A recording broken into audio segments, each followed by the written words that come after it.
So to the fellas, a lot of times it's, there's a family therapist, Terry Real. She says the blame could be that men are taught to think that being masculine is being invulnerable, while women are taught that being vulnerable is a sign of femininity. So, you guys are taught like, don't show your feelings, and we're showing our feelings. So a lot of times we're not even on the same page, right?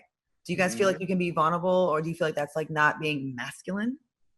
I think now, I mean, I know me personally, I'm one of the most vulnerable dudes, and I'm a straight up masculine alpha male. The only problem I have with it is the connection people add, like toxicity and masculinity. That's not one and the same. They're two different things, And a lot of people think being a man's man taking charge for some reason, if you do too much, it's like it's toxic. No, like being vulnerable, that's a true sign of strength from like as a man. Like if you can honestly be like, yo, I'm not feeling this. I need help. I feel weak. Let's talk. That's a sign of strength. When you try to front and act like you don't feel the way you feel, to me, that's weakness. So I think there's definitely a bit of that. But then it goes opposite too. I've met women, it's like, that are trying to conflict with my masculinity. You know what I'm saying? Like you're trying to challenge that. And I identify, I can't do what a woman can do. Y'all can play both roles, in my opinion, very well. I can't play a woman's role. So if I'm dealing with you, like, you got to let me do what I do. You got to do what you do, and we can meet in the middle and have some kind of balance. But I feel that whole masculinity and vulnerability, I think it's off balance. And it's just really being comfortable and saying what you want and expressing your feelings constructively. Ladies, what do you think about that? I feel like I feel like there's a weird thing where, especially at the beginning of a relationship, like women are expected to be vulnerable, but also cool. And so it's like, how are you, like there's this conflict where it's like, if you do too much, if you are too vulnerable or too real, then that's bad. But if you try and go against that and you're too withdrawn, then that doesn't get you anywhere either. So it's like this weird thing of like not knowing how to act, not being able to be yourself because of what the other person, it's the miscommunication thing. And it's just like, not everybody is like you, Monty. Not everybody is straightforward. I was just going to say, like, this is not the normal conversation that, how guys operate. Like, I feel like, I mean, this would be great if it was, generally how men were. But in my experience, they're not this way. So... No, it's only because I made the mistakes. I made the mistake. I knew what that was, and I had to get checked, and I had to get my little heart broken and have a woman give it to me straight, like, yo, this is what you were doing. This is how you misled me. And to be honest and open, be like, yo, those weren't my intentions. Okay, maybe that was a little fuckboyish. You know what I'm saying? Like maybe there was, just keeping it real though. But when you get that kind of put into your face and you get that mirror up to you, then it's like, okay, yo, I gotta make some changes if I want to be what I consider a good man. So it's just because I made every damn mistake. Now that I've grown from it, so now I'm able to talk like this. Monty, were you a major playboy? Were you Marcus from Boomerang? Is that what no. Hold on. No. So I'm feeling Marcus. No, bro. What happened? Because that's usually what happens. Then you meet that one that get you with that stomach ache, and you get that. Had him crying. He was crying. No. I had some heartbreaks when your boy was crying. Let's not get it twisted. Like I had my little heart broken.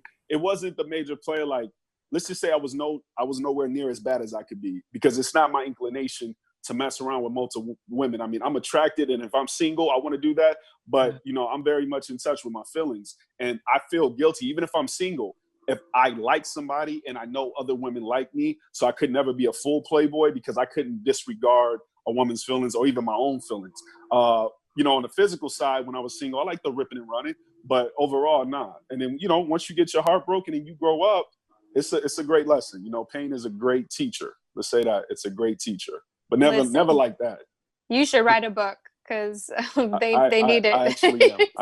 It's really good though. It is. It's amazing. We need people to talk about their feelings, and that's what I love. I love men that are comfortable expressing themselves, but you got to have a partner that's also ready for those conversations, because you can express yourself to the end of the world, and if it's not connecting, it's like it's just gonna be for you. It's basically like you talking to a therapist and nothing's happening on the other end.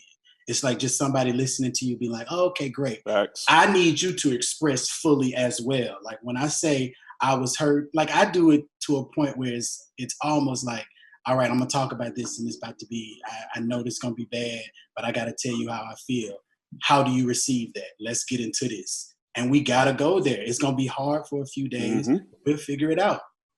When did we get to this point where, like, why is it that everyone's so afraid to really put their real true cards on the table? You know, it's always like, it almost feels like when you finally do get a boyfriend or a girlfriend, whatever, it's almost like you almost had to outsmart the person and trick them. And I feel like people ain't really being their real self. Like when I was in LA dating, it was the hardest thing. It was I got there, so many attractive people right on the outside. But that is a place that it attracts a lot of people that are running from something, right? They leave their city. I'm going to remake myself, but they don't really do the inner work. And we need a lot of that done because, you know, it's like you can't, like, I believe, Caroline, you were kind of leaning towards this. You almost can't say, like, if you really like someone right away, you almost have to, like, downplay that because he's going to think I'm a stalker or he's going to think I'm cray-cray. But why can't I just say, I'm really feeling you? And then fellas, you know, like, everyone's afraid of getting their heart broken or doing the thinking for their partner. And I don't think we get anywhere when we do that, right? You can't do the thinking for your partner because then you're not really being your real self. You're editing yourself. Oh my God. Am I lying? You know, like you speaking. I bet I'm old enough to do it, y'all. I had a homie that told me once, and he's one of the dopest dude. He's single. And I was like, dude, why? I was like, all of these women want you. Why don't you like want to date any of them? He was like, bro, another group a group of women is going to come in for pilot season next year. And I was like, I'm going to pick another one next year. And it blew my mind. I was like, what? He was like, it's going to be it's like, and then they're going to come in. He was like, I don't want to do this. And I ain't going to be in the right spot with this woman when then this one come. And I was like, but see, I love relationship. I hated moving bed to bed because it gave me too much anxiety. I was like, I got to think about you and dinner. And I was like, just give me one. So you know what else it does? And ladies, please chime in on this if you feel me. Okay, so your friend, right? Like, let's take that example. So he's messing with this batch of women. They might meet this guy and be like, damn, I really like this guy. And they might really get feelings for him. He breaks all their hearts, right? Now, guess what they become? They become fucked up and bitter to your friend, the next person who doesn't deserve that. You know what I mean? It's like a cycle that we got to like break, right? And and I hate when men and women, sometimes we got to check our friends. If we see them doing something it contributes to the bad, I think the negative circle, that vicious circle, right? Like it may not affect you, but it can affect your best friend. I don't know. We're just creating a generation of heartbroken people, and hurt people hurt people. And the good person gets the fuck boy, right? that became a fuck boy because some bitch kind of hurt his feelings. And it's like, it just keeps going like that. And the good people don't really, I don't know. Yeah.